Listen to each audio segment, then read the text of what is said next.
Coming up on UGTV.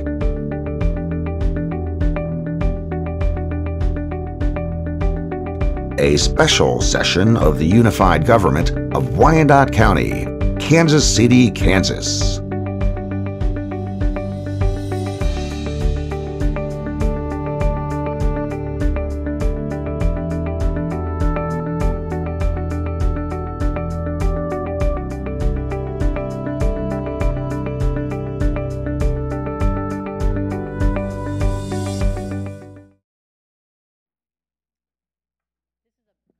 Special session has been called for Monday, July 24, 2017, after the public hearing on the 2018 budgets for a budget workshop. Roll call: Murguia, Johnson. Here. Cain. Markley. Here. Walters. Here. Philbrook. Here. Bynum. Here. Walker. Here. Townsend. Here. McKiernan. Here. Holland. Here. All right, this is anticipated to be our final budget hearing, though we do have one slated for Thursday night if necessary. So if there are issues that we don't resolve tonight, we do have an opportunity on Thursday. Just know that we don't have to do it on Thursday. We can complete our work tonight. So we're going to hear, you can look at our agenda. We're going to walk through the budget workshop and go through our budget actions. So we're going to look at a follow-up to the DA's office discussion from last time, clerical corrections to the budget document, a yellow sheet, and then we're going to look at the budget actions that we'll be taking on Thursday and the votes that will be needed. So Mr. Bach, I'll turn it over to you. Thank you, Mayor. And since you've overviewed what we're doing for the agenda tonight, I will jump right into our first topic. And the first one is really as it pertains to the follow-up from the presentation that we heard from our DA last week. In leaving that meeting, I was left with some direction to go back and work on a plan and have some communication with the district attorney about how we could affect pay within his department and be one that could be something lasting going forward. In starting this, I felt like I wanted to go back and address exactly where we were on the compensation study. This was a study that came back in October of 2015.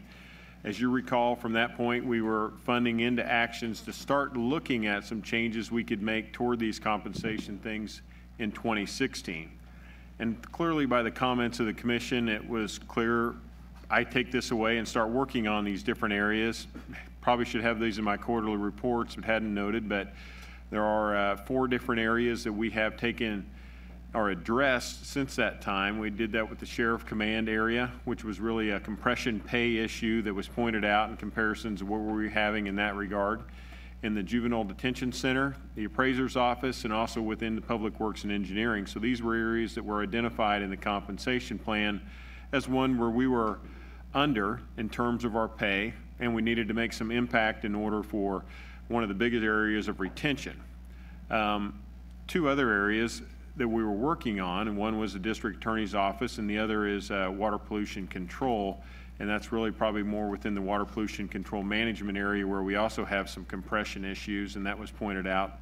The line staff and water pollution actually was pointed out to be in good shape from a pay perspective, but that was causing some of the compression issues, and we're working on that now.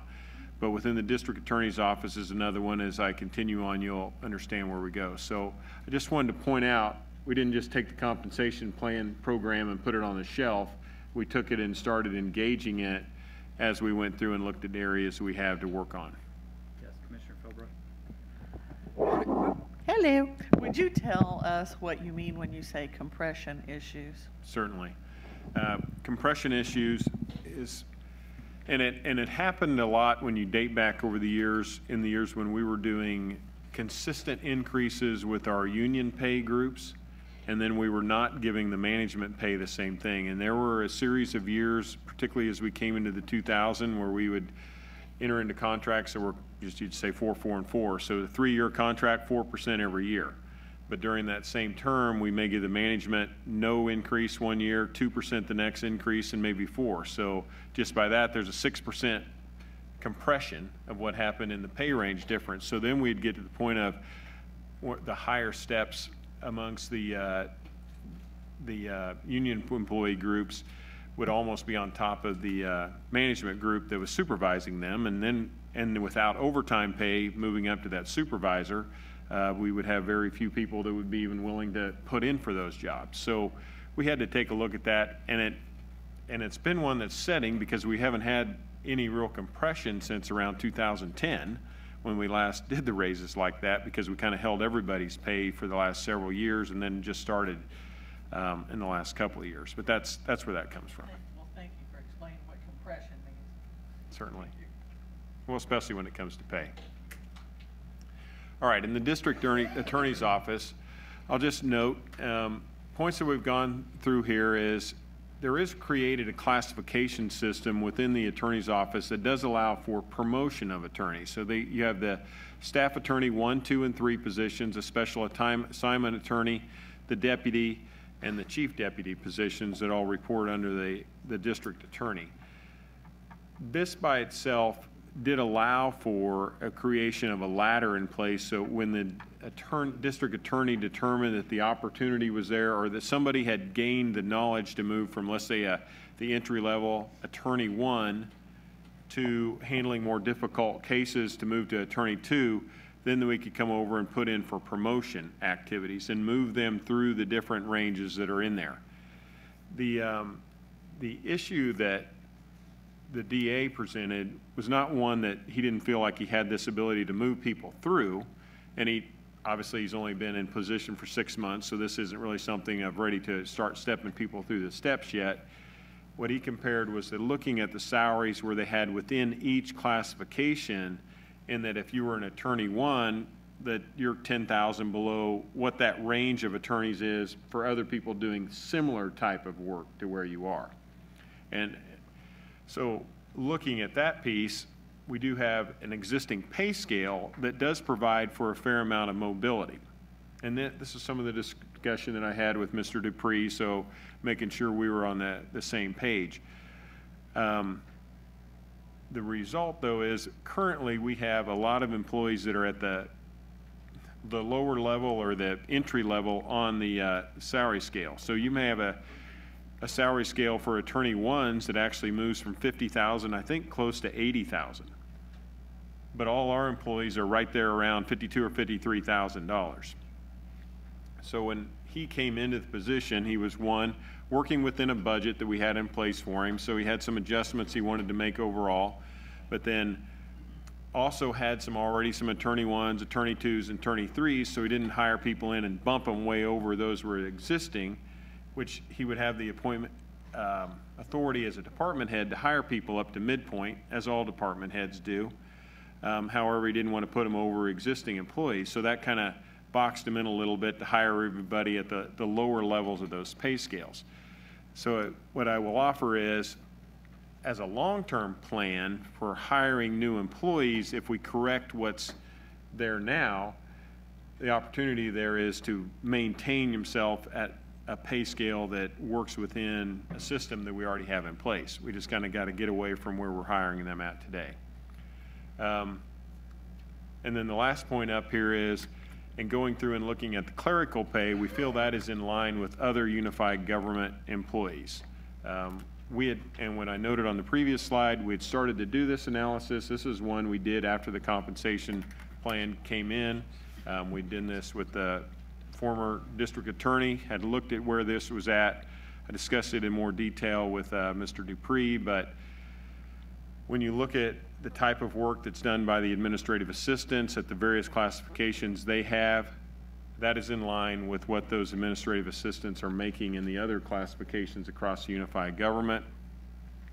In fact, he hired a couple of existing unified government employees to come over and work for him over in his office. So that is not really the issue that's on the table. What his issue is, what impacts can be made to the attorneys. So before I get to, the next step was, what do I have to address this? Well, as we do the compensation plan, as you recall, we put some money in the budget. So when I do make a change or whatever, I have a pot of money to reach over and grab and make some adjustments to pay. So with compensation plan, we have about $150,000 that's in the county budget to work with adjustments to them. And also in talking to the district attorney, though he was not wide open about this, but there are 3 clerical positions within his budget right now that are vacant. I noted the fact that the attorney clerical ratio within the Wyandotte County District Attorney's Office was the highest ratio of clerical support to attorneys of any of those he put on the chart to us the other night. However, he pointed out to me that it's the high workload that his attorneys have, and that allows them to be able to stay up with this by having that ratio, though we had some discussion that there may be some efficiencies within these 3 individuals, a position or so that we could hold open and create some savings in that regard. So I do have some money to reach into to try to affect some change within this area. So this gets It's already in the existing budget. Yes, it's in the existing budget today. So this gets me to the recommendation there I have. So flexibility to adjust the pay ranges for up to 10% for the attorneys, and that'd be the 1, 2, and 3 special assignments, deputy and chief deputy. And in discussions with Mr. Dupree, he was in agreement with that he thought if we could sit down together, look at those classifications, and be able to do some wholesale moves within those categories with an up to in any category for that regard, then we could probably effectuate the change that he's after so he feels like he's more competitive from that standpoint and what those attorneys are making. The last item on this list was one that he had requested a pay adjustment for his own pay. I told him this was not something that I would bring forward as an elected official. This was not one that I would recommend to the governing body. It is something that if he wanted to have the request to you, as you're looking at his entire department, he felt like his pay should be looked at the same time. I would probably offer that it be more in line to look at all elected officials probably across the board and do that in a future year, though he felt like as his department was being looked at now, he wanted this addressed now. So I said I'd put that out there. So I guess what I'm offering to move forward with is, and I believe this is all within my authority as a county administrator, just as I've done with the other departments and as we were moving into the attorney's office or district attorney's office, that I will probably make some pay changes with the DA. We'll sit down and work through that so there can be some movement amongst all his attorneys, put them more in line with where we are from compensation program.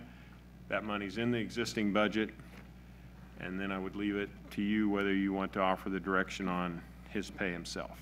And that's my presentation regarding that, Mayor. All right, Commissioner Walker. Well, I guess I had assumed that the district attorney would be here tonight. Are one of you authorized to speak on his behalf? Okay.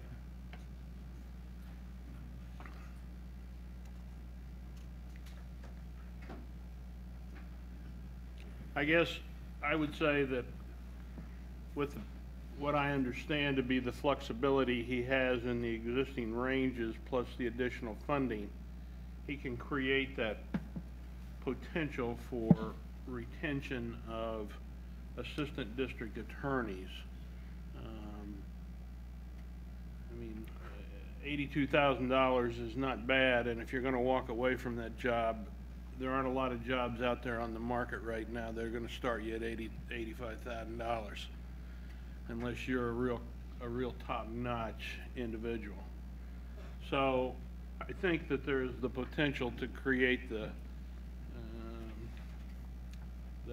dynamic. And if I understood Mr. Bach correctly in our own discussions, this was all right. This was acceptable to Mr. Dupree. That's correct, Commissioner Walker. I had a discussion with Mr. Dupree, and this is in line with what his request is.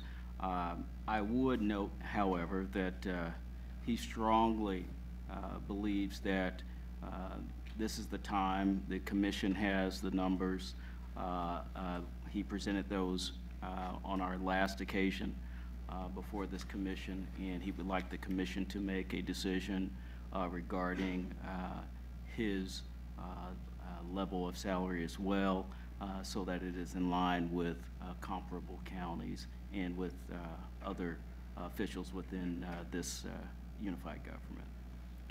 Mr. Walker? I created this, I guess, so I'm going to take the lead on it. Previous district attorney had been there for 11 years, and when he left office, he was making $134,000. I'm not opposed to a reasonable increase for Mr. Dupree. I don't want Mr. Dupree, I don't believe the Wyandotte County District Attorney should be the lowest paid district attorney, nor do I believe that he should be the highest paid in this state, simply from the nature of the work and quite candidly his limited experience in the job at this point. I believe an increase of, well, I'm going to do the math in my head, somewhere around 15% for 6 months worth of work is really not reasonable. But I do think that it should have been higher than it was, and I'm not sure why it was never pursued by the previous district attorneys over the years to move it up higher than it was. We all know what the state statute says. I don't know what the right number is, but it would be no more than 8,000 for me, 6 to 8,000 at this point, and then since I won't be here next year, I'll leave it to these good folks to decide as part and parcel of this elected official study what the right number is. Frankly, I'm more concerned, you know, district attorneys come and go, and people are fickle, and you never know who will be here 4 years from now and who won't. I want a plan in place that creates a district attorney's office that has continuity and professionalism. I'm not saying it doesn't have professionalism, but the kind of experience base that a new district attorney can come in and say, I've got 2 first-class murder case lawyers, and I can have them try these cases and not worry about it.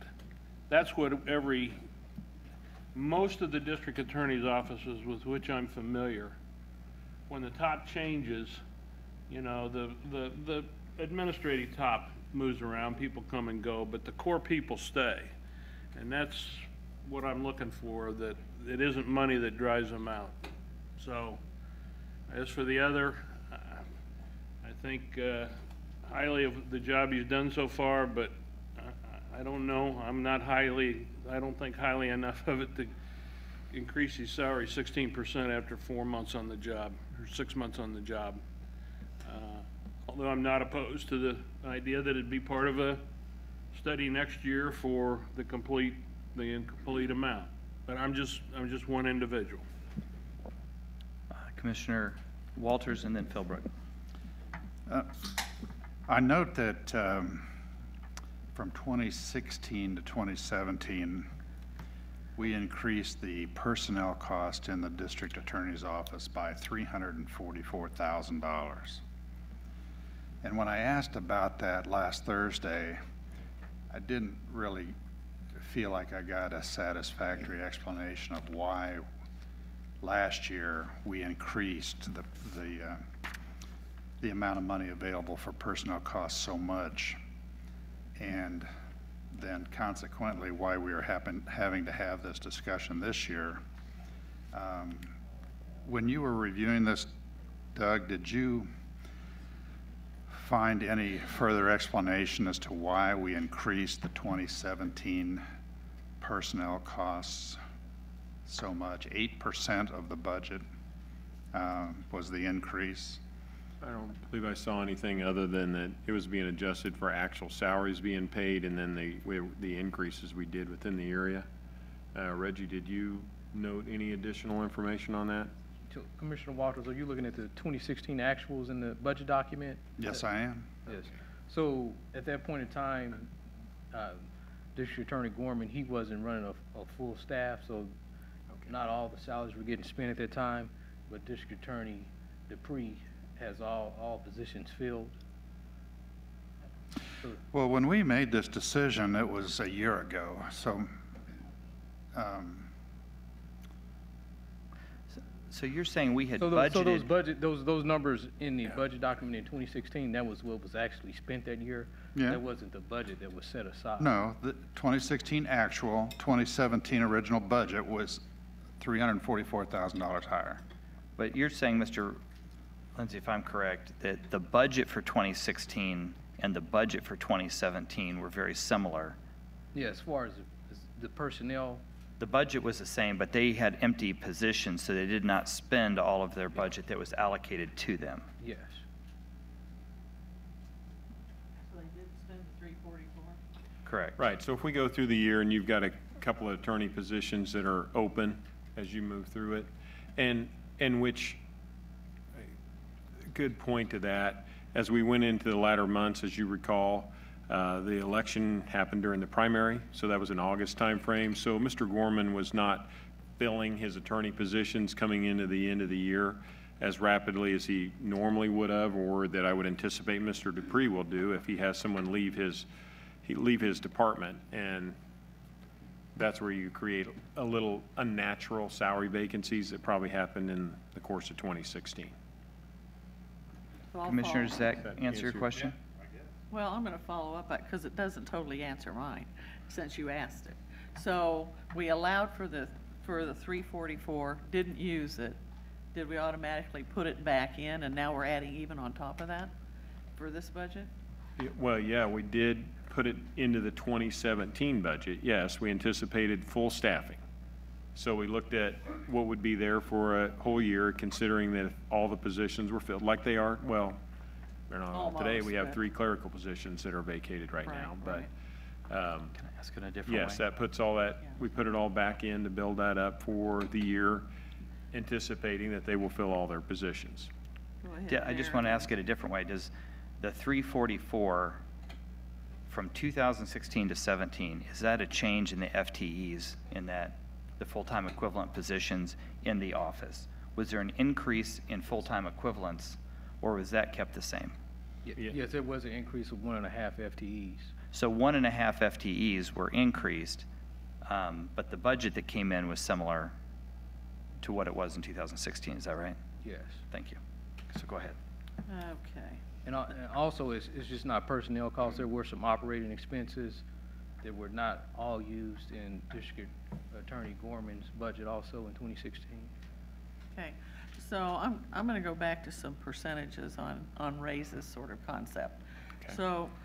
So if we look at 5%, which would be 6,000 for the DA, and we're talking about pay ranges changing up to, given more leeway up to 10% more in each range for each of these divisions, what kind of pay raises are we looking at for some of these people?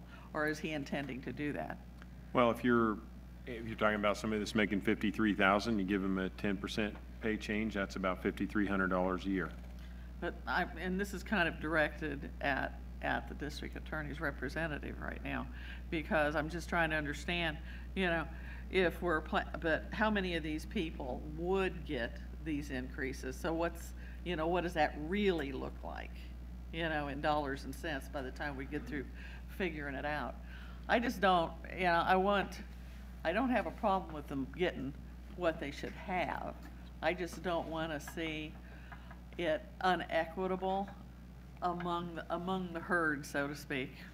The top half of this chart, if you didn't include the district attorney in it, if you gave all the way up to 10% for all of them, you would be looking at a number just shy of $150,000 for the department on an annual basis. It's about 145 something. All right, thank you. Thank you. Commissioners Johnson, Townsend, and then McKiernan. Thank you, Mr. Mayor. To our Deputy District Attorney, I mentioned this at the last meeting, and I'm still hoping to get this information. In terms of workload, caseload per assistant district attorney, that to me is an important factor that we need to consider.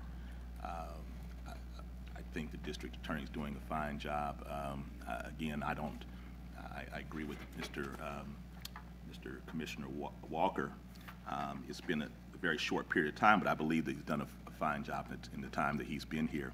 I think for me, what will be most telling is the number of cases that our assistant district attorneys handle relative to other municipalities in terms of caseload. I can only suspect, and I'm sure it will be validated, but by that time we will have passed the budget.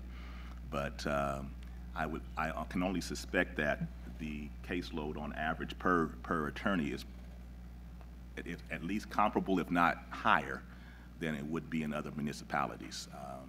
And so I think that would be, again, something that I would ask that you all would try to see if you can get that to us sooner than later, because that means a lot to me. I think that I support the increase in pay. I think we need to make sure that for the vital work that district attorneys do in any municipality, it's important to have the best personnel that you can have. And with all of the things that have been going on in our nation that we have witnessed, I'm glad to say or to know that we don't necessarily share in all of those atrocities that we see. But I do think that what helps that, in addition to good law enforcement, is to have a well-capable district attorney's office that is motivated, and that motivation oftentimes is tied to their level of compensation. So I certainly would be in favor of the increase with the district attorney's request. You know, whatever is the right number, and again, that's a very loose term to be interpreted, but I'm certainly open to a pay adjustment. I think from the perspective, again, that I look at the overall workload, caseload that our district attorney has a responsibility for relative to peers as well as staff relative to their peers. I think that that's something that should be considered as we make this decision. Thank you. Thank you. Commissioner Townsend and then McKiernan. Thank you, Mayor. Just wanted to make sure I understood where the money is coming from. So if we're going to adjust the attorneys through the staff attorney, through the deputy and chief ranks, we're talking $150,000 that was already in the budget? Yes. And I'm going to say it's a combination between that and then creating some efficiencies, I believe, within the district attorney's office. It's my hope not to use the entire amount I have for all my county employees on one office. So that's why I engaged with him about the vacancies that he did have, and looking at those for the long term. Okay. Well, I was looking at the handout that DA Dupree gave us, I guess it was a week ago, and comparing it, for instance, to the different sections. So, for instance, at the ADA 1 position, I think it was $53,000 currently. The desired increase, say, for that was 62. So with what you're planning, that would get, it won't get it to 62, but it'll get it to about, what, 58? Yes. So, but this is what DA had agreed to as acceptable in your discussion with him? Yeah, I mean, we had some good discussion about this, and I think he would have liked it to be higher, but I'm trying to work within, I think what's, you know, in the end, I don't get out there and hit all the comparable cities we have. In contrast, we are typically a little lower than some of them, but it gets us more in the ballpark of where we're at. And Mr. Dupree, I think, in the end, thought that would be acceptable. Okay, thank you. I just wanted to follow the numbers on that. And I feel like, similar to Commissioner Walker, I'm not sure what the right number is. I would defer to Commissioner Walker and what you might, okay, like I said, Well, I this don't is know your what the right baby. number I would don't be. know what the right number is, something, but I know I was focusing on, comparability and competitiveness, getting, these ranks in a more competitive position. And I think it would be appropriate, maybe at some later date, also to look again at the DA's compensation. Going back to something he mentioned, I think something added to his base pay would be warranted based on the approach he's taking now, just not sitting back and waiting for alleged crime to come to us, so to speak, but also actively engaging proactively with his staff and what he's expecting of them. So, thank you. Thank you. Commissioners McKiernan, Cain, and then Markley. So I'll just go back and mention something that I said the other night. It does concern me a little bit if we take one department in isolation, and because they came to the table and said, hey, there's an inequity here, that we're jumping to try to fix that. I don't dispute the fact that there are adjustments that need to be made, but it worries me that when we take one in isolation, when we have documentation that there are other departments in which our employees are similarly or worse out of balance with peers, at least according to the study that we had done in 2015. Well, I would agree, but as I noted on that first slide, I mean, we started working through different departments. So you would say I've done about 4, I mean, our analysis on it is my HR staff is only going to handle so much at a time.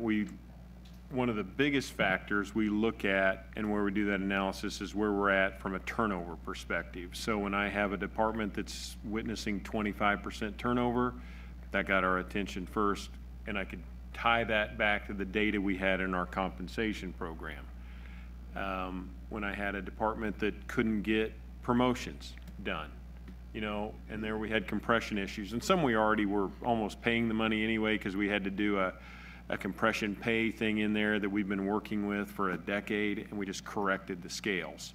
So it really didn't even cost us anything. We just corrected where it's at. So we work through them as we go through and do the analysis, and we look at different factors that cause us to say, okay, this one requires this attention. We have the data from the compensation study. Sometimes departments bring that to us. And they point that out and say, here's the issue we have. Can we address this? Then I'll send my HR staff back out, and they'll go through and dust off and do a little bit more detailed analysis on that the classifications that we're concerned about. So based on what you just said, would you characterize this as just another step in a process that has already begun and is ongoing across really the whole organization? Yes. Okay. Then if that is the case, then I have much less reservation about doing that than if this was a case in isolation. So if it's part of an overall strategy, we've already made movement on some departments, we plan to make movement on others, then I'm okay with it. All right, Commissioner Cain and Commissioner Markley. Thank you, Mayor. There's been a big change. I mean, I was looking at a YouTube thing the other day where the DA was out at Piper and had the kids screaming and stuff, and he's involving his staff in the community, but he's also involved with the community himself. What does our top legal, what does Kenny make, ballpark? Makes around a little over 140,000. In my mind, it'd be more palatable to be equal to what Kenny's making. And I know that's a little bit less than he wants, a little bit more than some people want to give him, but I think that kind of sets the tone, so the two should stay at the same, one not making more than the other. But I think that's a good compromise for what he's looking for, and I like the first part about the other employees as well. Mike, that would be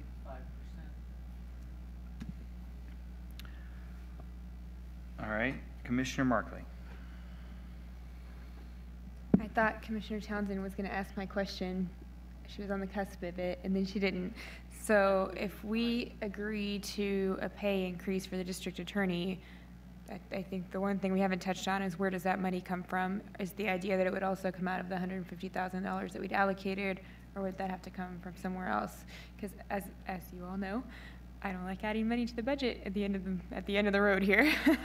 So I want to know, Doug, what your thinking was in terms of where that money would come from. Well, as I noted, the 3 vacancies within his position, and I have agreement from Mr. Dupree to look at least one of those, if not more, from a salary savings perspective to help create this, and looking at the ratios of what they have for clerical to attorney. While he's not happy about that, he acknowledged that could be a solution to make this work. So yeah, that would allow me to work within the department efficiencies and my compensation money. So one less FTE to cover it. At least. Okay, just ask.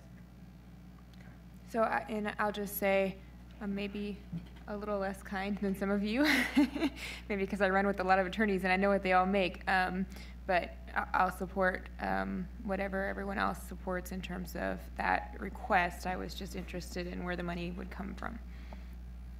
Commissioner Bynum. So the $150,000 that you had budgeted for adjustments in the comp and class that you're suggesting we use for this portion, and you said that taking the DA's salary out and adjusting for the top half of the slide would be about 145. Yes. 5% for the DA would be 6,700. So now we're within $1,700 of the 150,000. And that's without adjusting FTEs. Correct. So do you So need a we're getting motion? close. I think we want a consensus, because I think we don't want to, I don't think we want to get, I mean, there's also a philosophical issue. I do think. Motion to make where he makes the exact same thing that our head legal counsel makes. Well, let me That's just. if that's the consensus. Yeah, let's, hang on, let me finish my sentence. I think the issue is, there's no question, I think there's consensus around the table that the district attorney, based on the comparables to other district attorneys, is making less, and significantly less in some cases, and there's some interest here in increasing that. We have a solution that Mr. Bach has come up with existing money to accomplish all of this, both within the other attorneys and the district attorney. I think it's, I've heard a consensus around to do a 5% for the district attorney. And if there's which would bring him to about 140. So if there is a consensus to do that, then I don't think we need, if there's just a straw poll of people willing to do that, I see a consensus to do that. Can we add to that consensus so long as it doesn't take us above this $150,000 threshold total? Sure. Yeah. I think Keep there's. it within the budget. Sure, I think that's right. Okay, so do people feel comfortable with that? I'm seeing a lot of heads nodding. So if we're comfortable with that, we'll go ahead with that and move forward. But I appreciate the district attorney's office being here, and I appreciate the new district attorney's creativity in working with the budget and with Mr. Bach. And Mr. Bach's creativity, he's put a lot of work in over the weekend to make this work, and I appreciate that very much. So, all right, so that concludes the DA's office report. Mr. Bach, do you need any further direction from this commission? Thank you very much. All right. Thanks, Damon. Okay, as we do each year, you've given me direction to go and work on a couple different items for the yellow sheet. And the item we just had is not on the yellow sheet because it's within the existing budget, so here it is. I have demolition, recreation facilities, and the last one is on body camera maintenance, and that's just kind of a cleanup from how we have that budget spelled out. So in the demolition area, the request was our ability to go out and spend $2 million additionally in 2018 to do more demolition work. After review of this with staff, we believe that that would be a tall order for us to go out and get $2 million done additional to what we have in 1 year. So what we're asking, or what we're looking at, is that we go out and we basically do a $2 million. We'd do $1 million bond and then follow it with another $1 million bond once we spend the first $1 million. So there's no reason to go issue the money, start paying interest on it until we can get past the point of doing it. So that will be a debt finance type thing. In order to cover that debt, what we've done is For 2017, we increased our demolition cash money by $300,000. So we've decreased that. So effectively what we're doing is we're bumping up this $2 million, but we're taking away money from our general operating in order to service the debt, and we put these $2 million out over about a 10-year time period. By using $300,000, we can service that debt and fund that, pay that back off in probably a little less time than that, and especially by doing it one at a time. And then the money will still be there in the demolition area, but we're just using it for servicing the debt now. We'll move that over. We're only, though, moving 250 over to service the debt. In order to do this, our demolition coordinator borrows an administrative assistant in the office today to work with her and go through that. We would need to move more full-time staffing into that. She also may need to do some contract inspection work, but that can come from the debt money as well in order to get that done and follow this kind of rapid pace. So I put it up here for the staffing person to be contract or temporary, because we're only looking at this for a 2-year time period. I don't want to go hire somebody and say, well, you're only here, you know, and then this is a 2-year job. So I put it on there from a temporary basis. It might be we find efficiencies within some other department, which will probably be our first look, and see whether there's somebody we can transfer out there full-time working that. If not, then I've allowed for it in the budget. So that's the offset. $2 million worth of bonds that we're expecting to pay out over the next 18 and 19. We'd service that within the cash funding going toward that program in those existing years.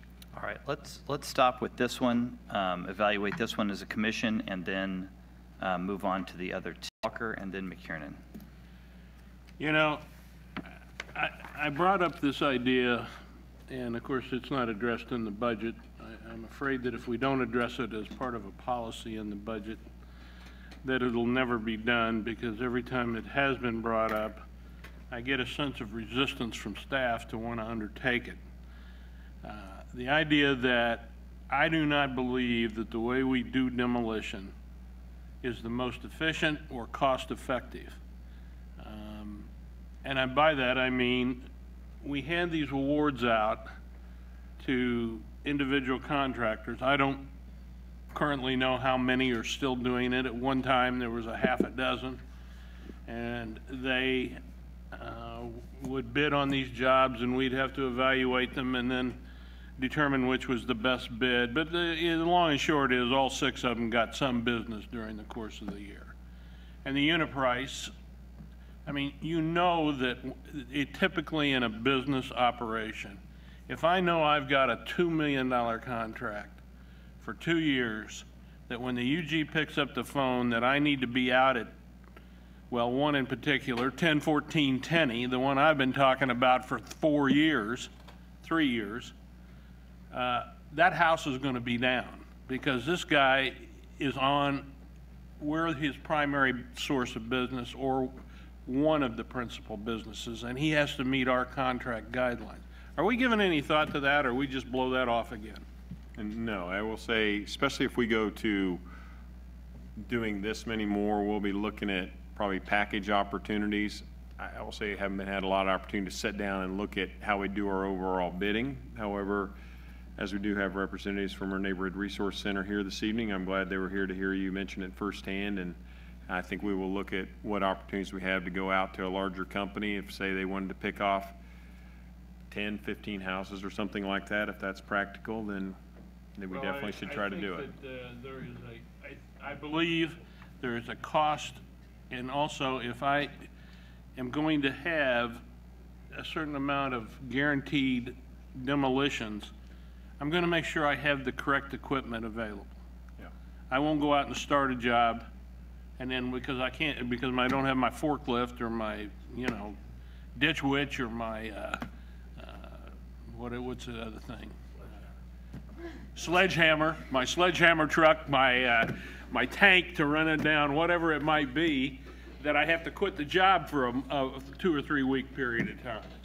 No, I think your point of looking for, if we're going to do if we're going to get these backlog down, the 200 units down, backlog. We ought to bid them as a group and get them down. So I like your recommendation, and I think we ought to move on that.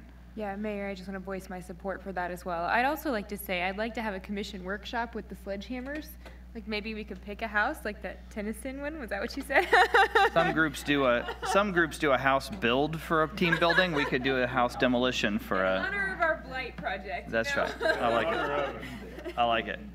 Okay, thank you. Commissioner McKiernan. That'd be a bang-up going-away party. Aaron, how many are we taking down a year roughly now? Averaging about 75. 75. So this would add, at 10 grand a pop, this would add 100 more in the first year and 100 more in the second year after that. So I'll say what I said the other night. This is great. I endorse it. I support this. We've got to stop the inflow of properties coming in, because if we don't stop the inflow, we're going to spend this money, we're going to tear down those extras only to find them replaced by even more. So while I endorse this completely, and it will make a tremendously positive impact in our neighborhoods, and it will certainly keep Erin busier than she's ever been, if we don't stop the inflow of houses into the demolition status, it won't buy us anything but a short-term feel-good. Well, and I want to say too, one of the reasons I support this, a blighted house on a block takes down the value of every house around it on that entire city block. It takes down the value of all of them. Ask a realtor, 20, 50, 80%. No one wants to live next to a house that needs to be torn down. And if you're in a position where you have to sell your house and you can't wait for it to get torn down, you're going to lose major value. And I think one of the reasons that we continue to lose value on the residential side is we've not protected our neighborhoods. Is your house the one that needs to be torn down, or is there, Commissioner? I'm losing the value. You're losing value. No, there's a lot of folks in our community who are living next door to a rat trap that needs to be torn down. There's no fixing it. The roof's gone. There's no recovery possible.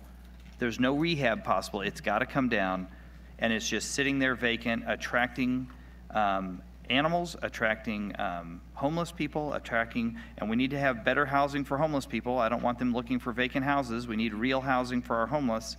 But these vacant houses have got to come down, and it's going to clean up our neighborhoods and increase value. And I think, ultimately, I believe this, and we've seen the results already, the SOAR program is going to pay for itself by growing value in our community. So I think this is a good, aggressive move to get our backlog down. Commissioner Philbrook? So I would suggest that we put out the information on our website as to what exactly consists blighted. We deal with this all the time and talk about it all the time, but sometimes people think because a house is boarded up that it's considered blighted. It could be a house that's boarded up and it's going through a conversation in court. There's nothing wrong with it other than it has boards on the window, it's taken care of, the grass is mowed. But people look at that and go, oh, it's a condemned home, or it's blight. And so I think we need to have a better understanding in the community as to what our regulations and what we call blight is, if you don't mind. Yeah, that's a good point, Commissioner, because, and quite frankly, with our boarding policy and our rehab policy, our initiative is to get on homes before and board them up right away so they will not continue to deteriorate and we can rehab them. So you're definitely right that just because we put boards on them doesn't mean we intend to demo it.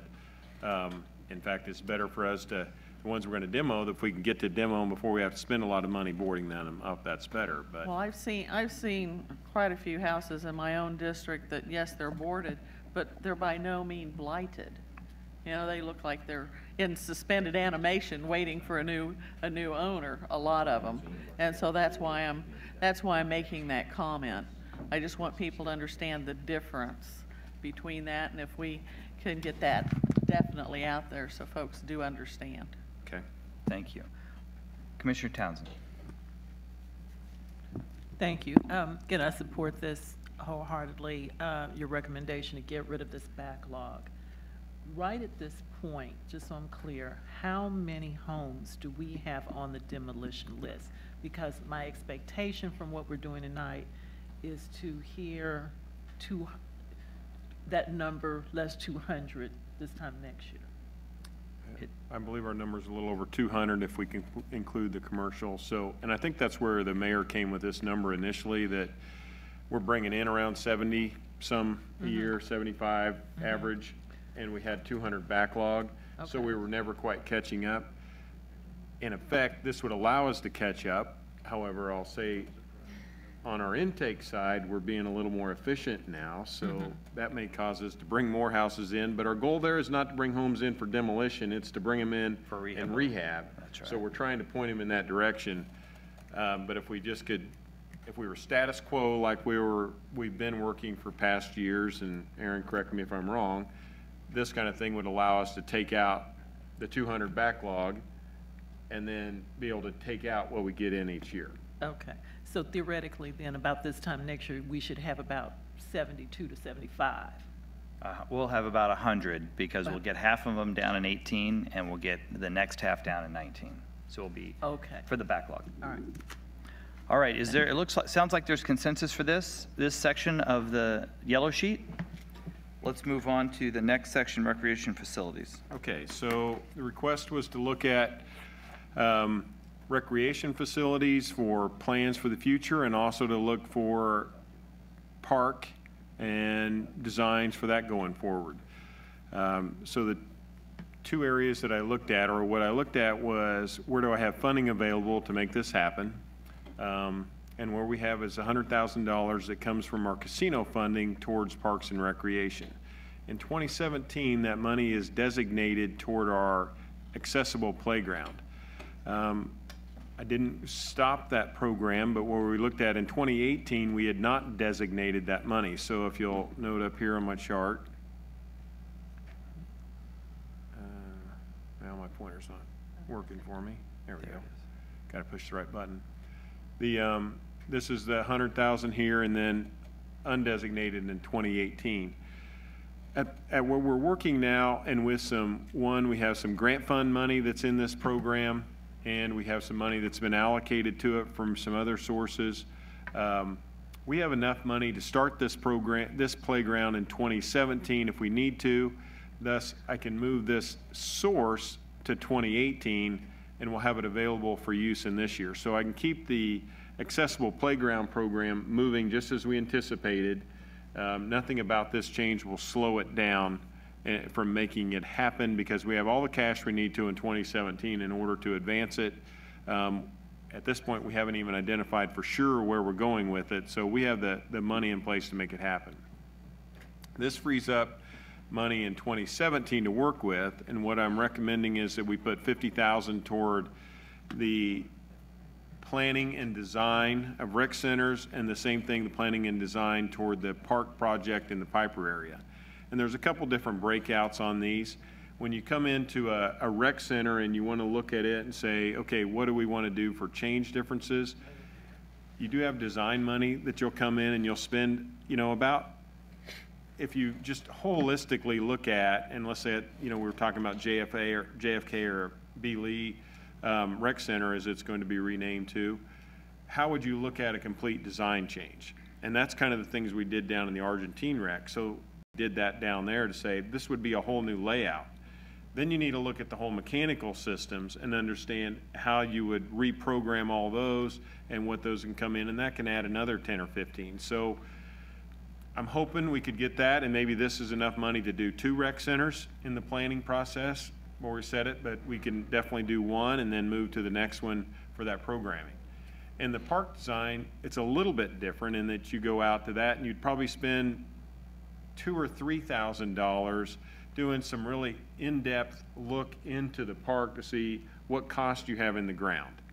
And because there are just some things to it, you might identify some things that are going to come out, need to be worked. Then when it comes back to the design side of it, you can spend 25 or 30. I mean, you can design various things and you can come up with a $100,000 park plan or a $2 million park plan. I mean, there's a lot of variables that can come about when you're working with a wide open slate for things like that. So this allows for money to do that in that area, and whether you want to continue it within that park or do a different kind of park somewhere else. So, and that's for this, and that's in 2017. In 2017, so we would get those 2 design areas underway this year. Yes. I like it. All right, let's open this one up. Commissioner Johnson? That item there, increased recreation center design, is that holistically, or is that for, how is that, what is your idea for that? Is that for all or just specific ones? Because I'd like to have that dedicated towards JFB Lee Center. I think I As a need to have the starting point. priority of which one we wanted to do first, because like I say, I may be able to do 2, but we'd want to know where we're starting, and I know you definitely said that about that. B Lee Center would be one. Okay. I think there's consensus on that. And I would say before we'd start a second, I would probably finish that or move it along and then come back and talk to the commission about that. All right. Commissioner Bynum? Could you explain the very last line again? Casino funding, playground, oh, we're moving from 2017. Give that to me again one more time. Okay. Oh, that's the, Yeah, so in 2018, that money was undesignated for the casino funding as far as any type of program, so Okay. we'll just be moving that to the accessible playground. okay. All right, looks like there's some heads nodding, consensus on this yellow sheet item. All right, let's move on to the last one, body camera maintenance. Okay, this is really more of a staff cleanup. As we went through this and worked on it, we recognized that we had anticipated funding maintenance within the money that was set for the fiber, but it was all just laid out as maintenance. And I need that FTE position pointed out within it, so there's no increase to the budget. I'm just moving the money from one area down over to personnel. As Chief Ziegler pointed out when he was here, if we're gonna do this type of program, he needs to have all the staff that's in there to keep it going and operating. And as we were going back after his comments, I realized that FTE wasn't there. And Mr. House pointed out to me, well, we've got it all in the maintenance money, but I just want to make sure we have the FTE person to move it in 2018. I also want to note that I thought it was compelling when we did the body camera presentation, the increased workload in the DA's office, and I had intended to say this when we were working with the DA, that in 19, because we're not going to have this, I mean, these cameras aren't going to come out January 1st of 18. It's going to be a planning process and a rollout into all of 18 to get them fully operational and everybody using them. Looking at the 2019 budget, we may need to increase 1 FTE for the DA's office specifically around, and whether it's an IT person or whether it's an additional assistant DA who's going to specialize in evaluating this data, but every court case from here on out in 2019 is going to have video.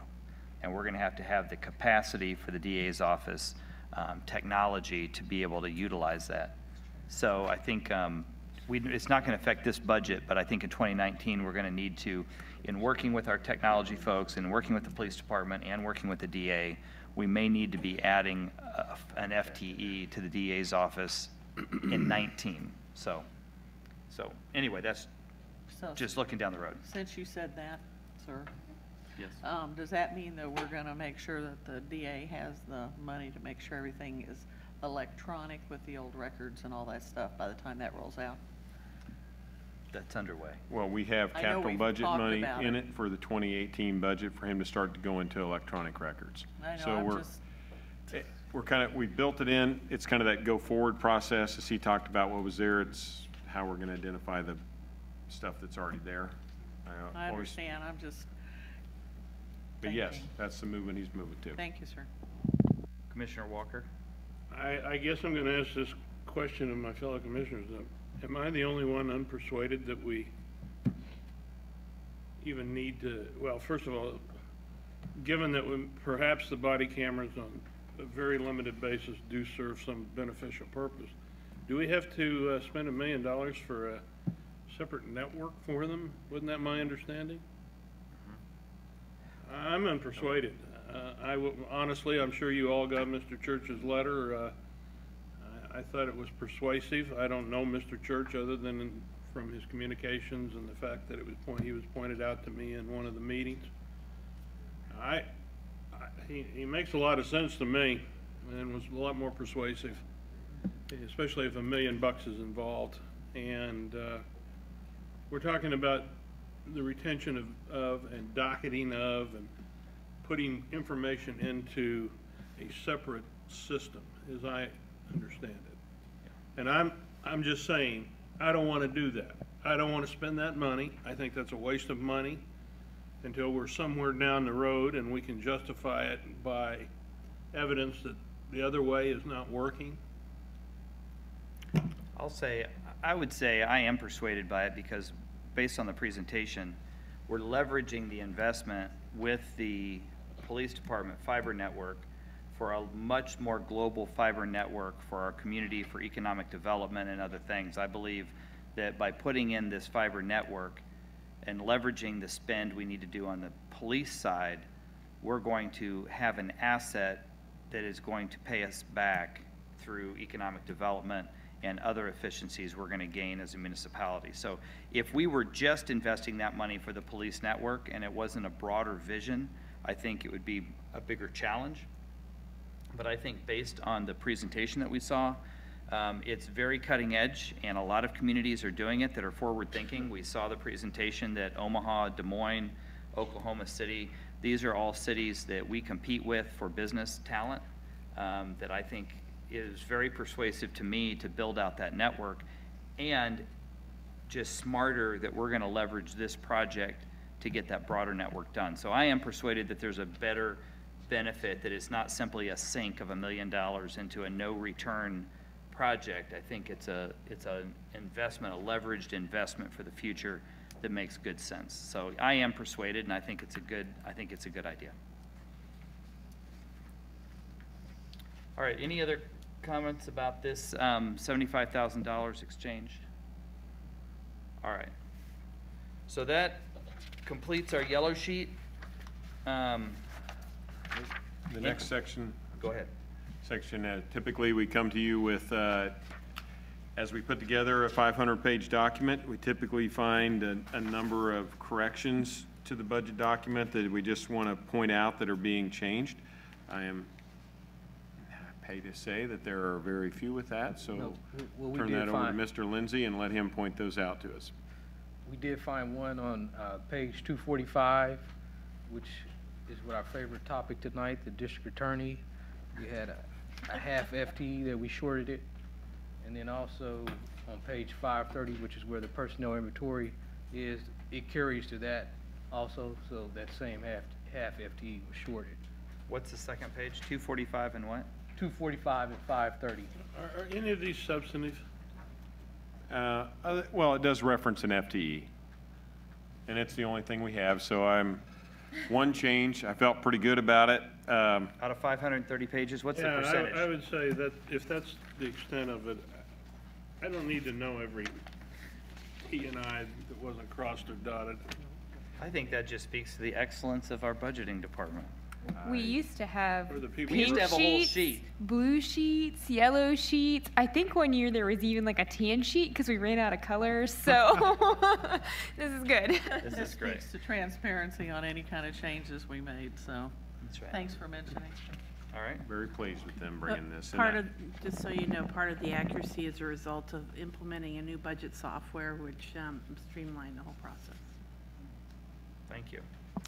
All right, our next section is budget actions, and this is just a quick review. These are the items that went out in your agenda package today, and they will be the actions you'll be taking on Thursday night in order to approve our budget. As you know, it's not just one action. We have several that go with that. So I'll turn this over to Debbie Joncher, our Deputy Finance Director.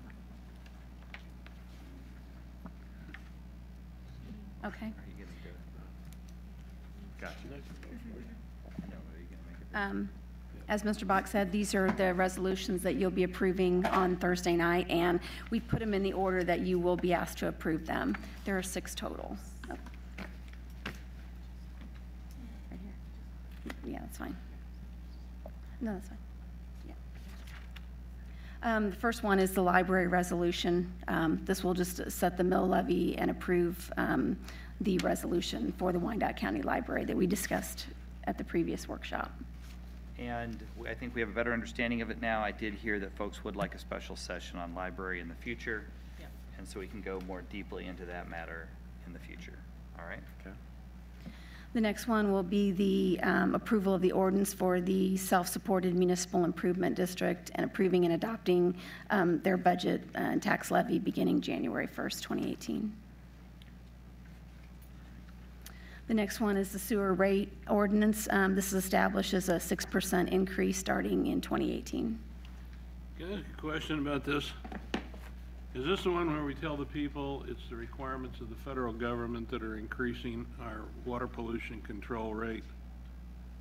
I mean, Yes, that it seems is. to be the standard thing we tell them every year when we increase it. So is that going to be the story we're going with?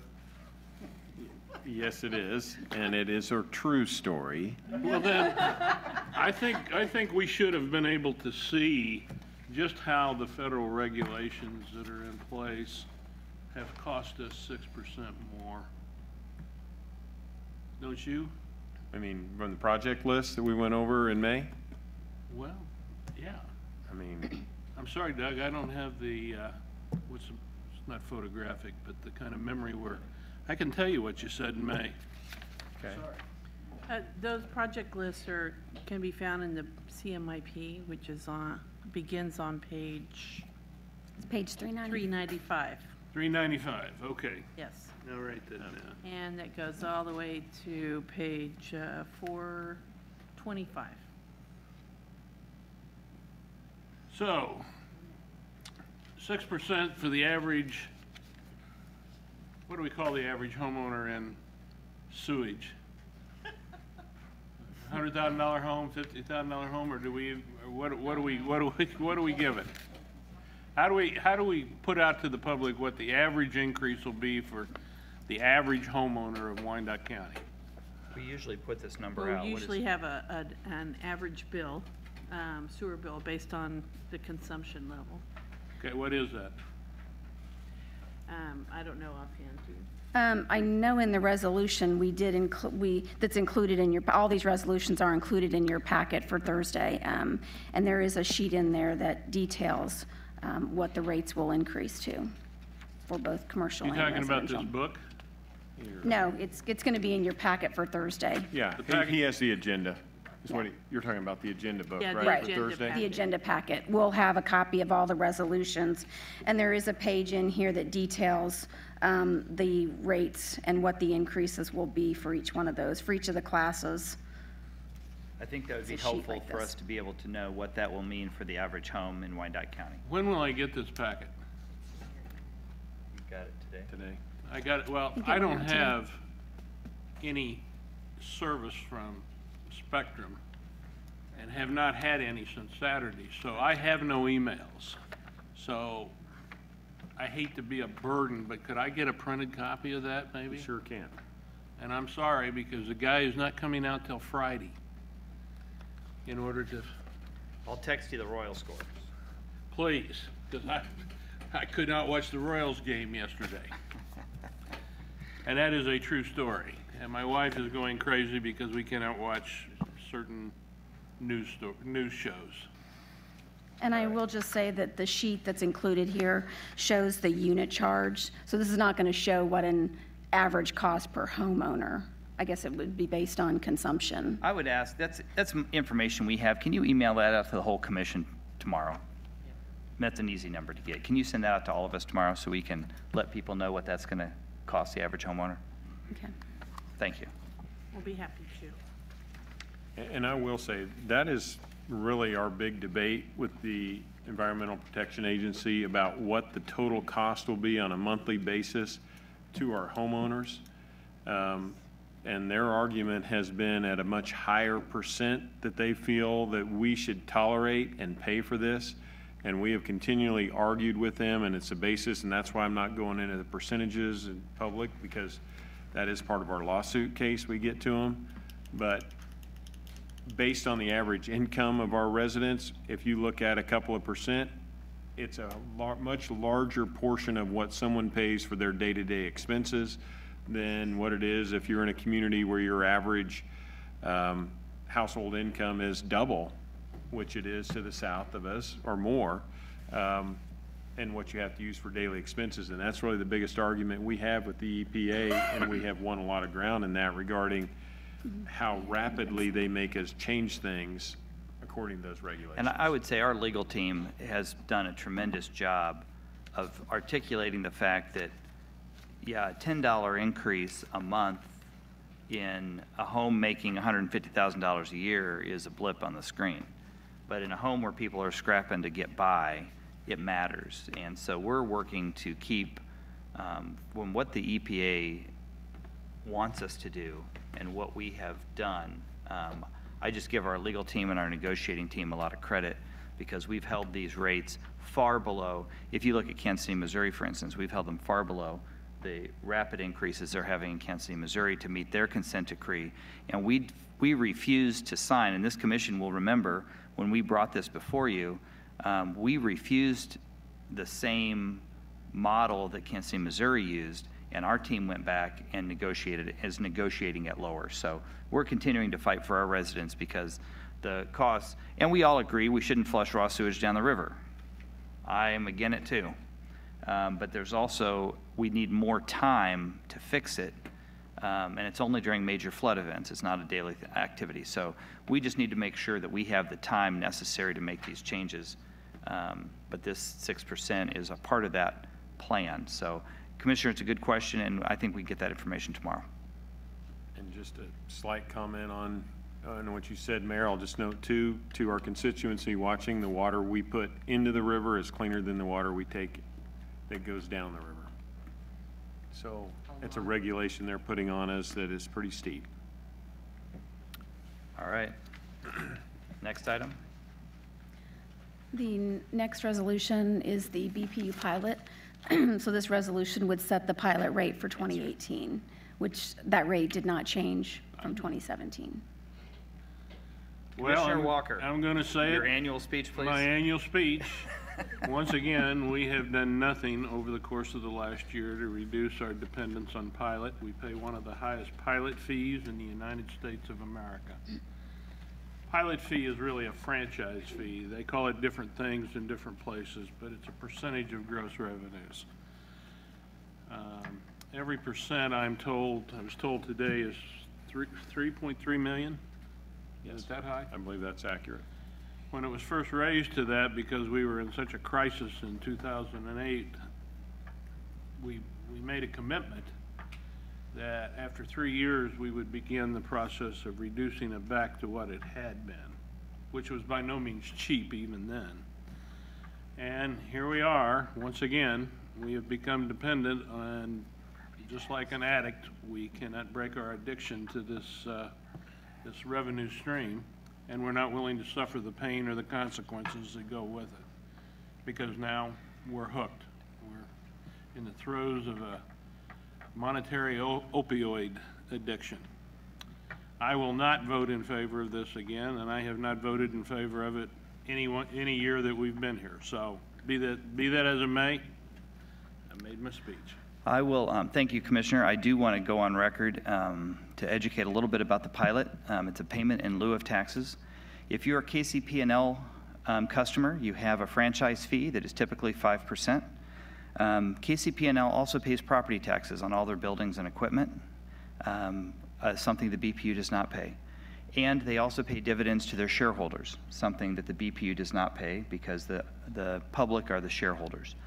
If you add all of those up, the franchise fee, the property taxes paid, and the dividends paid to shareholders at KCP&L, it actually totals more than 12%.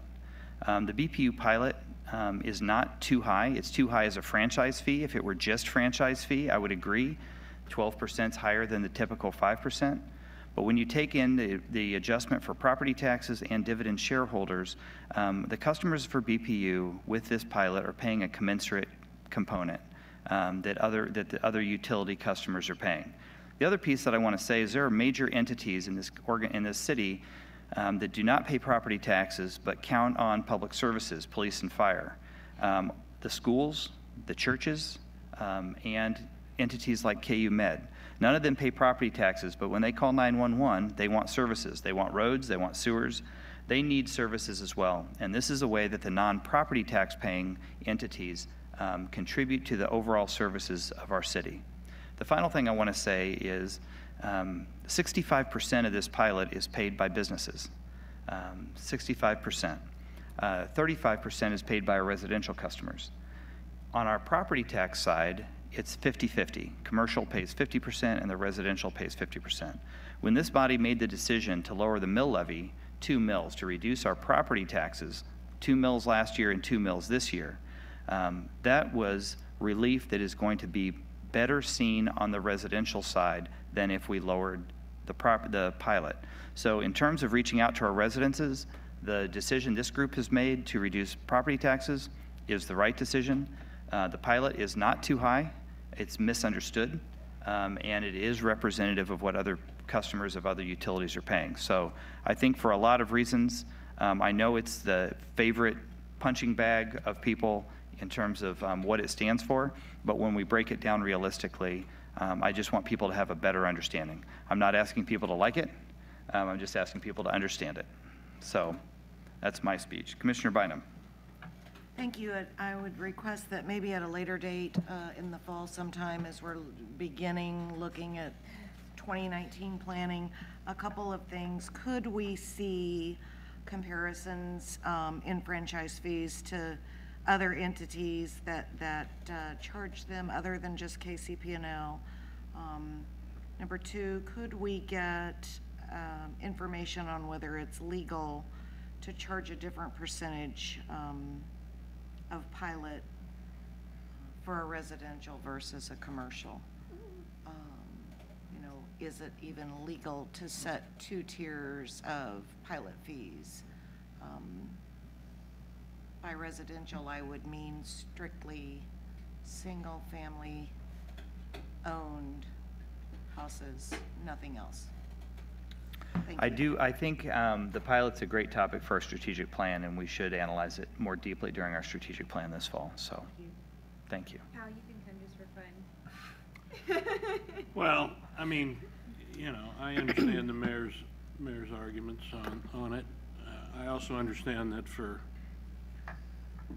80 years of the BPU's existence, you know, that response to what that supposedly covers was sufficient with 5, 6, 7%.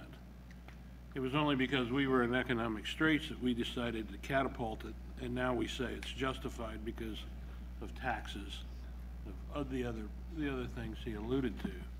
Also, what's not said, and what troubles me even more, is if the BPU, as they are empowered to do, raises rates, we don't lower our pilot. We don't say enough, you gave us enough last year. We take whatever percentage is, whatever they increase their rates, we get a percentage of that. And that has no relationship to the taxation issue. That has no relationship to contribution. There's no mention of the fact that they put, that we have delegated the responsibility either in whole or in part to them, to hydrants, maintaining those hydrants, to signal lights. I think it's an issue that merits a lot of discussion, and there's no reason that we should benefit from an increase in their rates by an increase in our pilot, because it isn't the BPU paying this. This is not a corporation that's, you know, paying it. It's you and me and everybody else. Maybe you're not troubled by that, but there's a lot of people who can't pay their light bill. Just go over to the BPU on any day and see them standing in line trying to work out payment arrangements. And part of what that light bill is the pilot. So I think, you know, I'm not going to change it for this purpose. You all know how I feel about it. I'm not going to make this same speech at the meeting, but I think we need to discuss it in a strategic plan, and I honest to God think you ought to be considering how you're going to wean yourself off of that. Okay, Commissioner, against my better judgment, I'm going to help your argument for reviewing this on 2 bases. One, we also, the unified government receives electricity at no cost from the BPU. I've never seen that number quantified, and I've actually asked for it, and I've never seen it quantified. I think we need to quantify what that is so we know what it is. And I think it would be worth looking at, instead of taking a percentage to cover the services for the non-tax-paying entities, to look at a flat fee. I think that's an option that we should look at as well. So I do think there is reason to review this. I think we do need to get a handle on what the total benefit to the unified government is from the BPU, and to do a cost comparison to multiple entities. So I'm very committed to doing that review, and if we can do some of that analysis ahead of our strategic plan, I think that would give us some information that we could actually talk through at our strategic plan. So. Yeah, Mayor, I would actually recommend you probably dedicate a special session just to be informed about this. And then at your strategic plan, then you talk more in line of how to deal with it. Yeah. That's an excellent idea. That way we don't spend an hour just learning about it. Fair enough. All right. Thank you. Please continue. Next resolution is the, for the community development budget. This would be a resolution approving their 2017 through 2021 5-year consolidated plan and their 2017 annual action plan. All right. And then the final action on the, for the budget would be the resolution and ordinance for the unified government budget for the 2017 amended and 2018 proposed budget. All right. And each of these takes a separate motion, a separate second, Yes. and a separate vote. Yep. And assuming they're all approved above, then we can bring this one for you as it sets. Terrific. All right. Commissioner Townsend, and then, did you raise your hand? Commissioner Walters. Thank you. I'll tell you, You're Mr. Walker, we're probably going to in miss you, someday. but I hopefully will stop mixing up your names after you're gone. So, I think item 6 here is where we actually approve the mill levy for the county and the city. So I know we had a discussion of the mill levy, the maximum mill levy, a few weeks ago. And it just seems logical that at some point, after we've gathered all this information that we've been subjected to for the past several weeks, that we have a discussion of what we should set the mill levy at. And I would like to have that discussion now, if possible. So I've been thinking about that.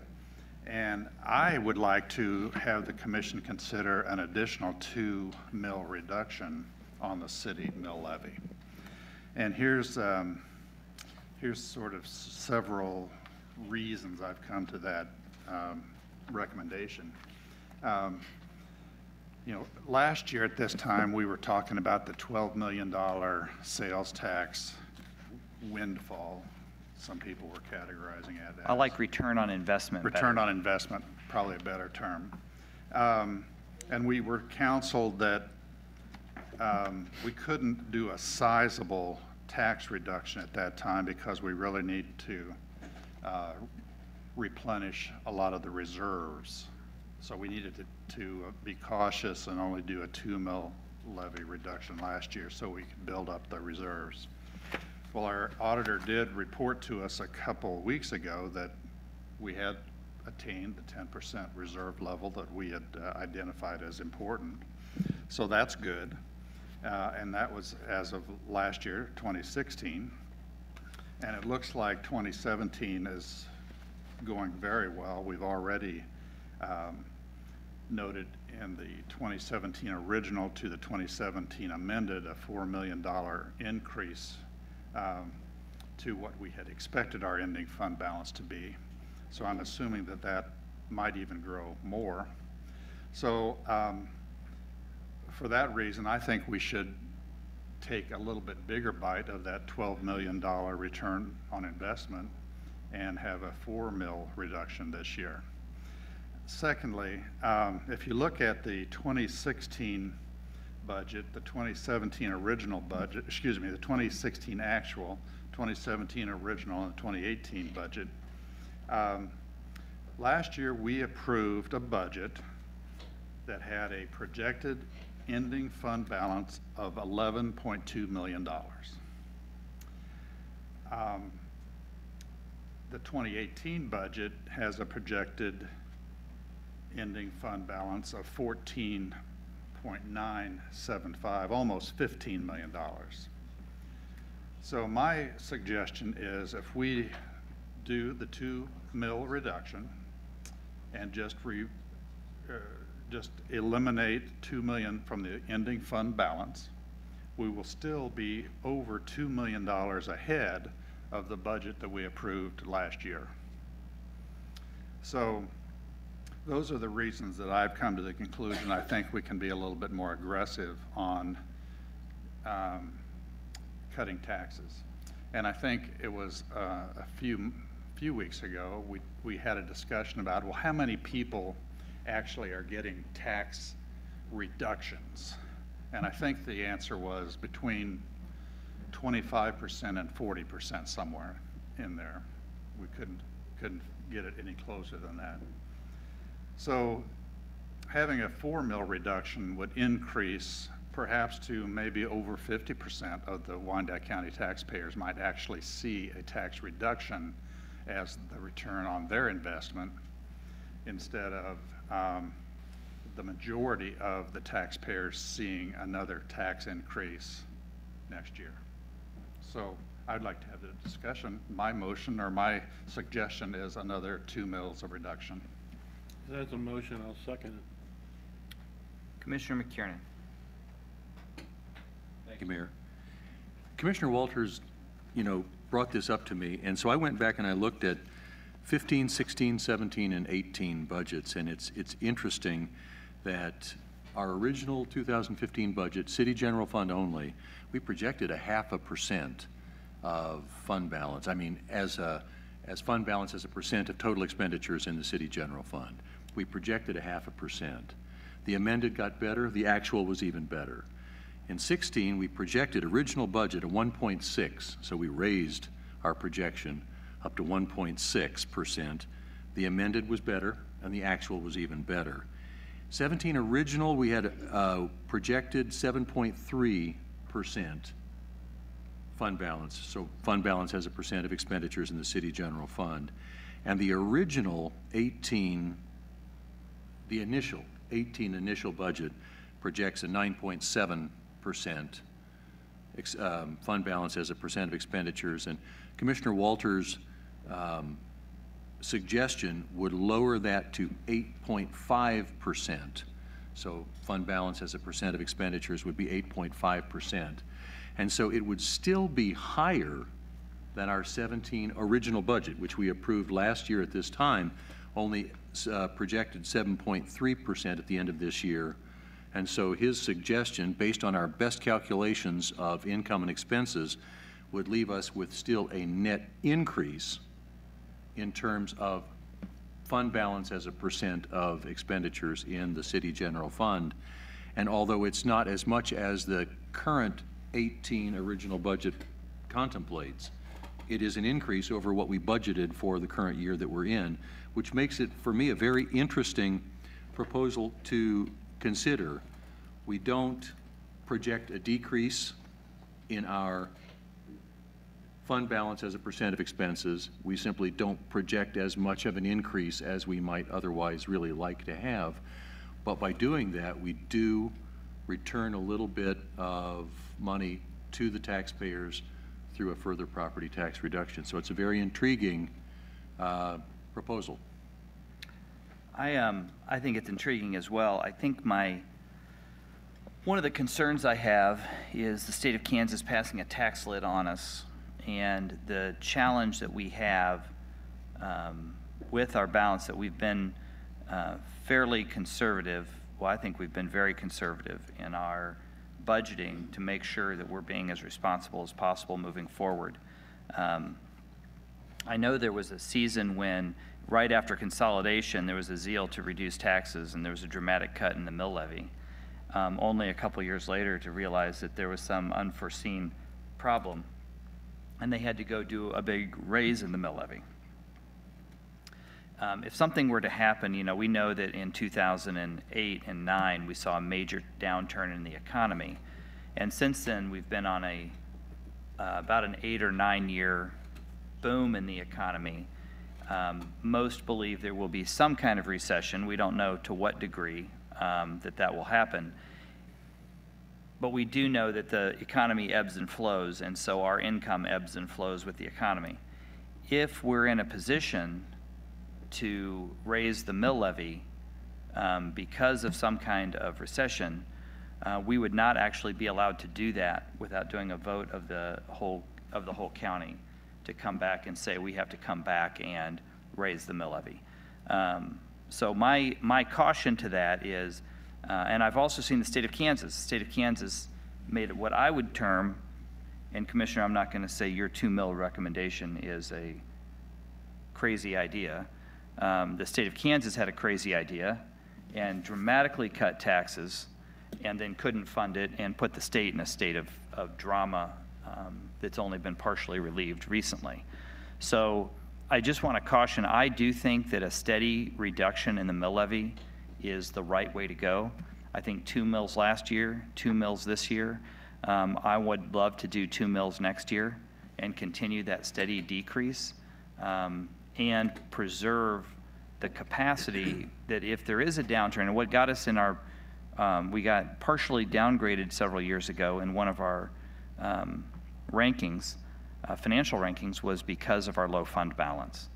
And if we were in a position where insurance is continuing to go up 14%, and I don't know about reading the paper, but it looks like the insurance crisis is not over in this country. The different costs that we can't predict, I would just want to be cautious and say we did 2 mills last year, 2 mills this year. This commission has been dead set committed to continued mill levy reduction.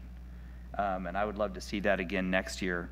I would just want to err on the side of caution this year of saying in the tax lid environment we're in, if something goes wrong and we need to bump our mill levy because we cut it too far this year, that wouldn't even be an option under the state of Kansas law. So my caution would be, I like the idea.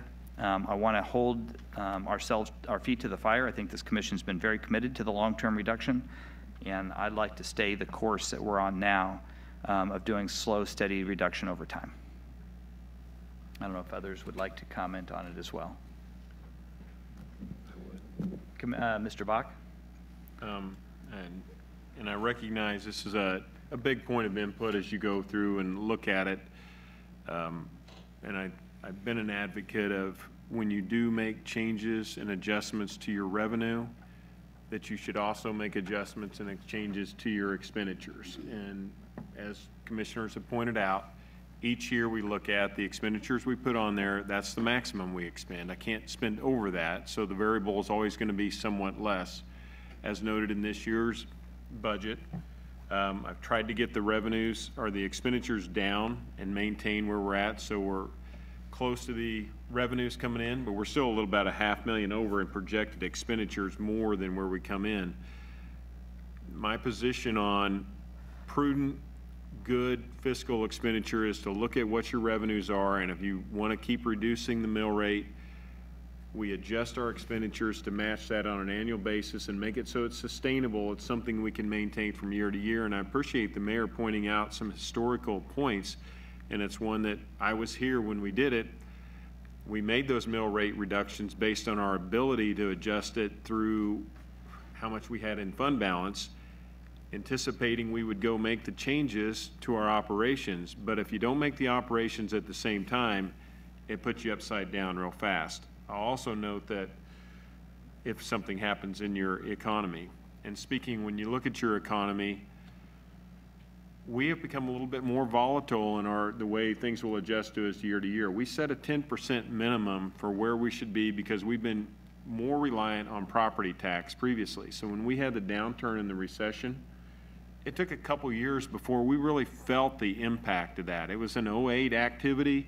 It's about 10, 11 before you get there. So when you set contracts in place with your employees and you have things out there, you know, you have a little bit of time to adjust to that.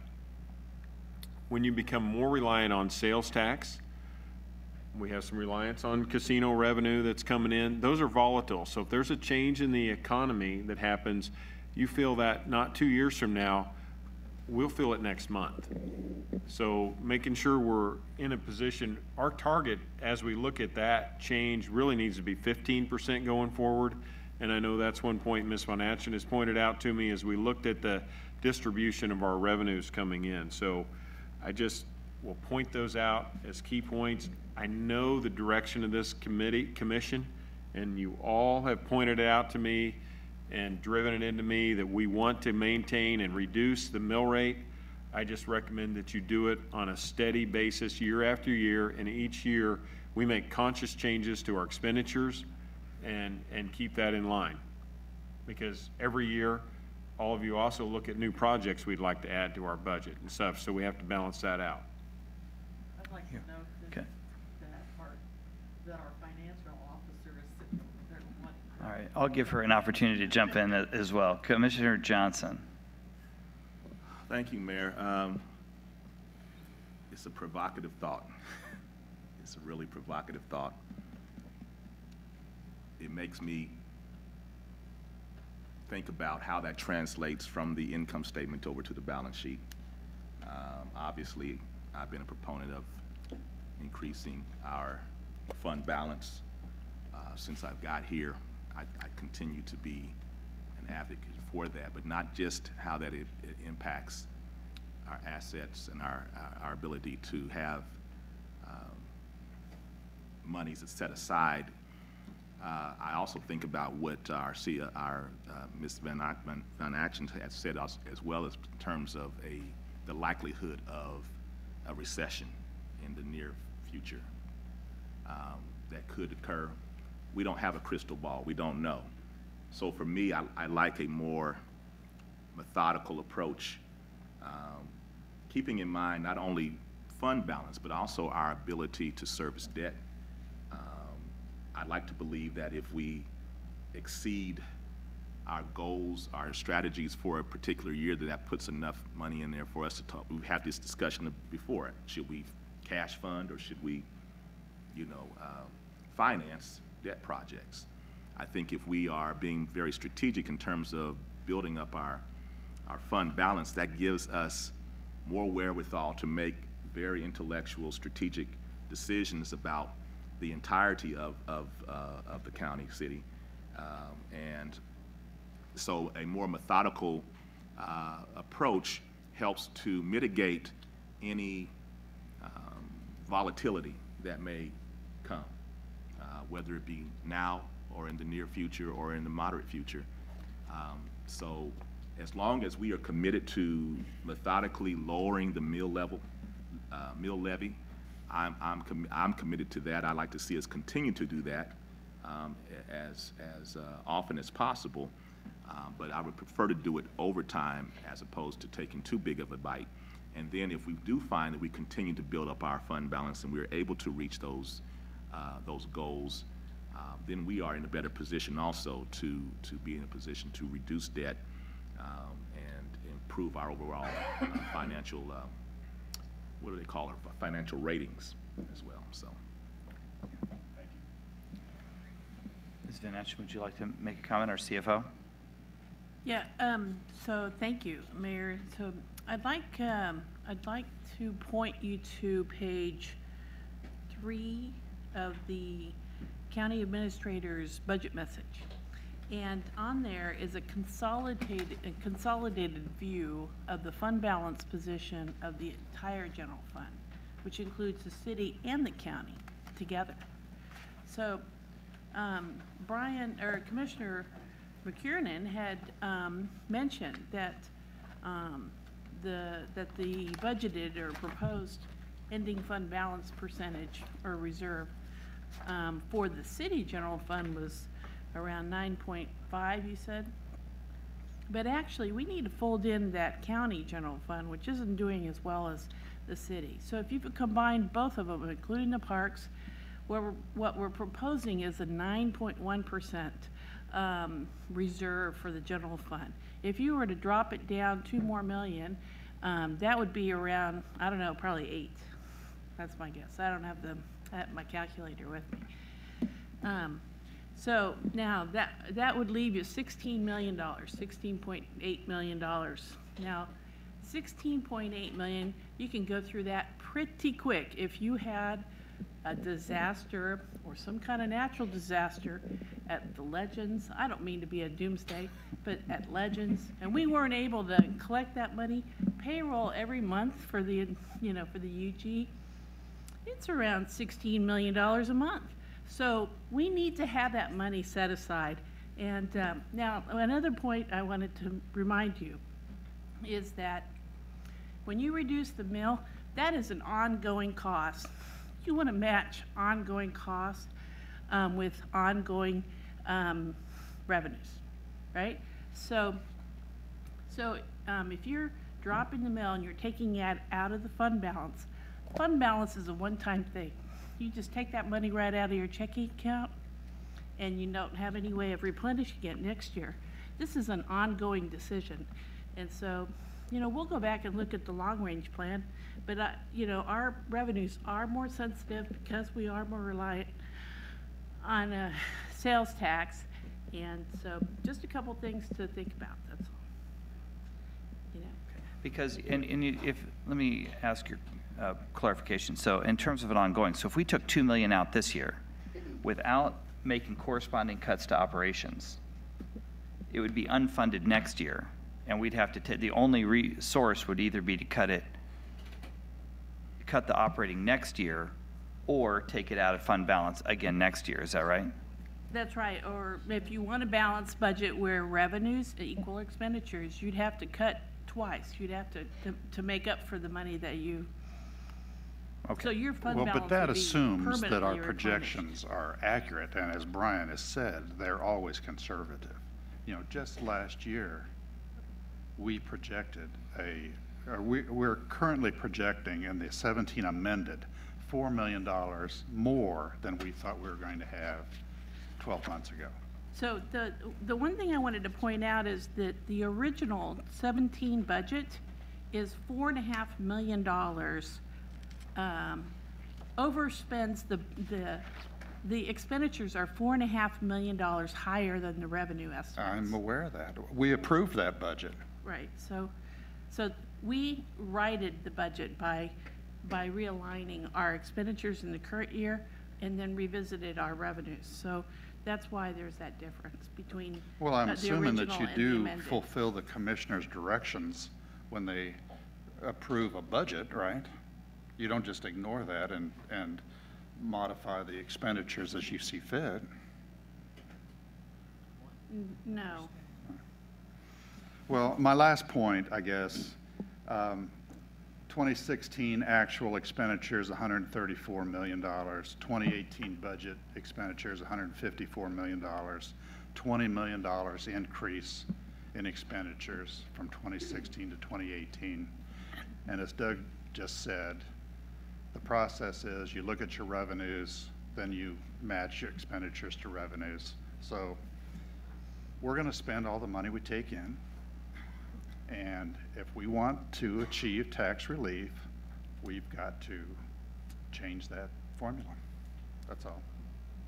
So one thing to note, in 2016, those actuals do not include a $10 million annual appropriation debt reserve, which is budgeted every year. So when you compare the 16 actuals with budget for 17, you need to take out $10 million, which is a reserve that's required by our bond documents. Well, I just wanted to point that out. We're slaves to the numbers we have in front of us. All right, so it's not, so it's a it looks like a $20 million difference, but it's actually around 10. So. Thank you. Commissioner Cain and then Walker. Thank you, Mayor. When I got here 12 years ago, we had money, and we reduced the mill. And then the economy went in the tank. And this goes into the comment about what can happen at the state level. Governor Sebelius took away the machinery and equipment tax, which was $12 million a year. And it's a gift that keeps on giving because we don't get a dime from it. In fact, the slider that was with that was a one-year slider, and they took the rest of them away. So to Commissioner Johnson's comment about, I agree, that we've got to walk this slow because we don't know what's going to happen from the state. Even when we talked to Sabea, she said it's going to save the Wichita, and it didn't. So not being sure, and I'm in Topeka 4 or 5 days a week during a session, we're never sure what those guys, those folks, are going to do to us. And even with the change that they made, that money isn't going to just boom. We'll have more than it won't, because then they'll have to fund the students. So I'd be very cautious with lowering it any more than the 2 mills, which is what I've said from jump, because I don't want to have what's happened in the past, because they got a track record up there of hurting the municipalities. And I don't want to stick my neck out any further than I have to, because I want to be able to reel it back once they chop some of it. So I would be I want to do what you want to do, Mr. Walters, Commissioner Walters. I'd love to. But dealing with the people I deal with in Topeka, and they've already stung us more than we care to count, I think that wouldn't be the appropriate thing to do. Commissioner Walker. I like caution myself. I just have a hard time believing that 4 mills is reckless, daring, that we're headed for the ultimate catastrophe if we reduce 4 mills. The more staff pushes back on this, the more I'm convinced this is the right thing to do. What? Absolutely convinced, because they don't want to be making the tough budgetary decisions either. What happened to New Orleans when Katrina hit it? Do you suppose they had a sunny day fund for that? I mean, natural catastrophes do happen. We cannot plan our life around what ifs, maybes. The legislature's never going to change. What do you think's going to happen? Next year, after next year, it's going to be a whole different game, and a new kind of governor's going to be in there, and we'll never have to worry about a tax lid again. Did you say that? You must be out of your minds to think that that's going to happen in Kansas. You've got to be crazy. This is going to be a story you're going to hear every year about why we don't reduce the mill levy, because the legislature might put a tax lid on us. Or there might be a tornado that wipes out the legends and we don't have any money. What? 4 is not reckless. 4, by many standards, would be a very conservative one. All right, we've had speeches for and against. I would say we need to take a straw poll to see if folks are wanting to reduce 2 more mills. We've already committed to 2, and let's see where people are. My recommendation would be this, though. I am persuaded that if we're going to take 2 mills out, we don't just do it out of fund balance, we go after expenses. And we're going to have to look at reductions in expenses, because it's going to come back next year. That 2 mil revenue is gone next year again, and we're either going to have to cut the expenses next year, or we're going to have to cut it this year. And I think it's more responsible to cut it this year. Mayor, are you saying an additional, if we take an additional 2 and make it 4? Yes. Okay. If we take an additional 2, and if we take Commissioner Walters and Walker's recommendation, then we are going to, I would recommend we need to go back to this budget document and ask the administrator to come back with $2 million in cuts. Because I don't think taking it out of the fund balance is, I think we have to lower expenses. If we're going to lower revenue, we've got to lower expenses. And that's the decision we have to make. That's my recommendation. Well, so that's fine, but as a commission, we have to decide where the money's going to come from. That's right.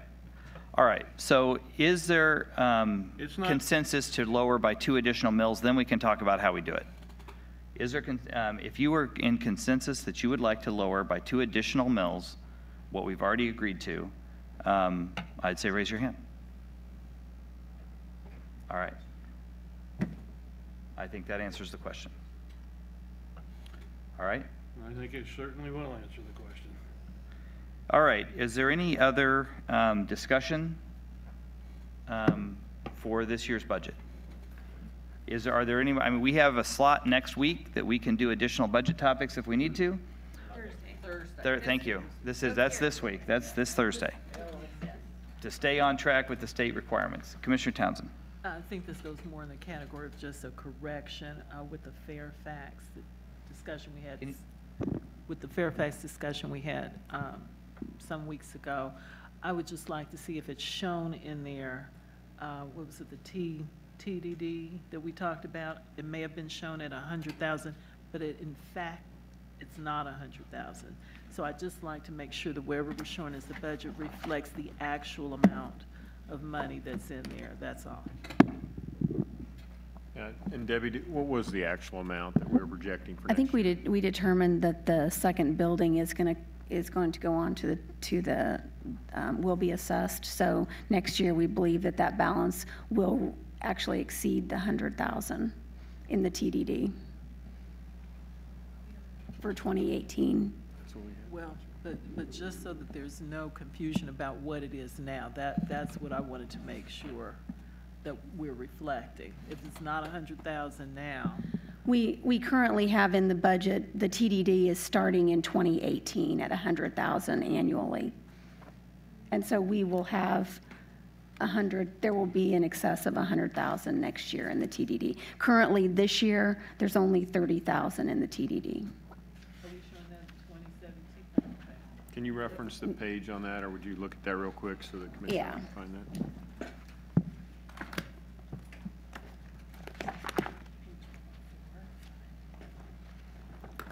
What is it?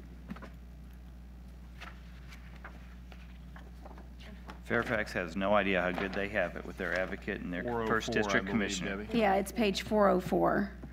We don't have any budget for the TDD in 2017. It's only 2018. But we do have debt funding of 100,000 for 2017. And that's on page...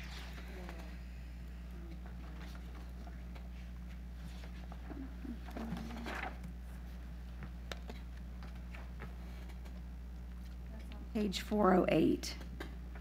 Okay. What was that? Page 404 was the TDD, and page 408 is the debt funding. Which line is that on? It's under, it's the very, on 404, it's the very last fund listed.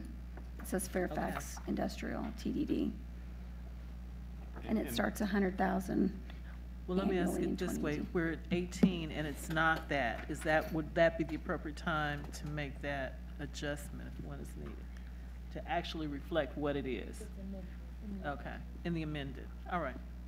And Debbie, just our projections on that TDD with that building coming online, we will have the $100,000 in revenue coming from the two buildings that are open for the next 10 years.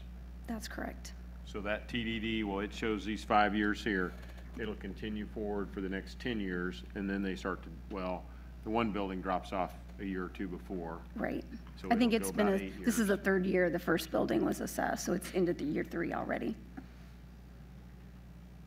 And there is room for them to open up additional in that space, so providing they fill it up and they do a good job of that, we may exceed 100,000 for a couple of years, and then the one building will drop off. All right. Any other discussion for tonight? I want to thank the finance team, the budget team, Administrator Bach, and really all the commissioners. This has been a year-long journey, and I think it's been a good process. Some agreement, some disagreement, but by and large, I think it's been a good process, and I just appreciate everyone's involvement with every step of the way, not just this week, but this commission has been very committed to the strategic planning sessions, too, that we've had. I want to thank the public for the public input, both in February and tonight. I think we're moving in the right direction, so thank you all for your work. This meeting is adjourned.